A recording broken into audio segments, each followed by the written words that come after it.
Welcome back to our channel. In this video, I thought I'd take a look back at this latest wave of Hammond collection figures. These figures have updated features. They no longer have glass eyes, but they now come with changeable parts. This wave only includes one new species, and that's Dryosaurus. Here we have Sinoceratops, who is the largest figure in this latest Hammond collection wave of figures. It has a nicely detailed sculpt. The frill looks great, with some great looking paint detailing. We currently have the broken horn and closed mouth accessories attached. Personally, I feel this figure would have looked a lot better with an articulated jaw. One other thing, it's a shame this figure isn't the same size as the Hammond collection Carnotaurus. When seen together in Fallen Kingdom, they were roughly the same size. So they would have looked great together in this size. Now here we have Sinoceratops with its horn replaced and lower jaw.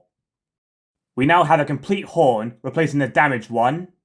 It also now has an open mouth with this lower jaw replacement. But I'm not sure why they couldn't have given the figure an articulated jaw in the first place. Here we have Mussaurus. I gotta say, this Hammond collection release is a significant upgrade compared to the two previous figures released. We had this great looking colour scheme with these various blue markings across the figure. The sculpt texturing and detailing feel great to the touch, and it has an interesting looking head sculpt and beak. Out of the box, the figure has its posture on all 4 feet. We have this light tan tone on the underneath of the figure. All round, it's quite an interesting looking figure. Here we have Mussaurus with its feet replaced with hands. And this gives the figure a very different look to it. The figure now has a more upright posture, giving it a more bipedal look. With this change, it now gives you a figure with 2 different looks, which I gotta say is quite a unique feature.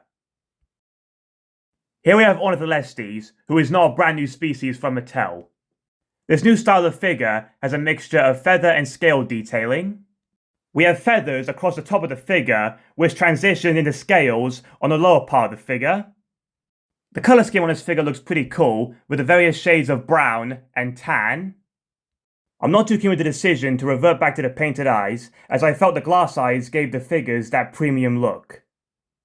And now giving the figures changeable parts, they're at risk of getting lost. Now here we have Ornitholestes, with its front claws swapped around.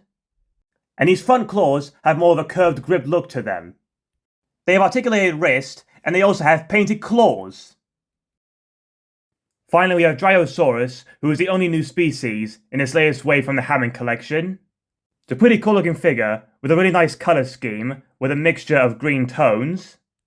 We have various markings across the figure, and the sculpt has a fairly smooth feel to it.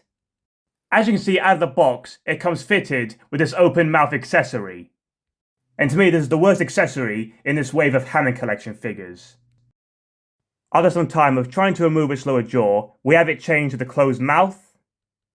And for some reason, this accessory was the most awkward to remove. Personally, I feel this figure should have an articulated jaw, as the open mouth accessory just looks odd. Putting that aside, it's an interesting new addition to the Hammond collection, and I hope Mattel rethinks some of these odd choices of accessories, as some of the accessories could get damaged by removing them. Only one of these Hammond collection figures appears on screen, and that's Sinoceratops. It has various parts across the Jurassic franchise, like Fallen Kingdom, Cretaceous, Dominion, and Chaos Theory. Dryosaurus appears in the Jurassic Park novel. Ornitholestes and Mussaurus are both mentioned in the Lost World Jurassic Park novel. We have some interesting choices of dinosaurs in this wave, but I'm not too keen with this new feature of accessories. Thanks for watching.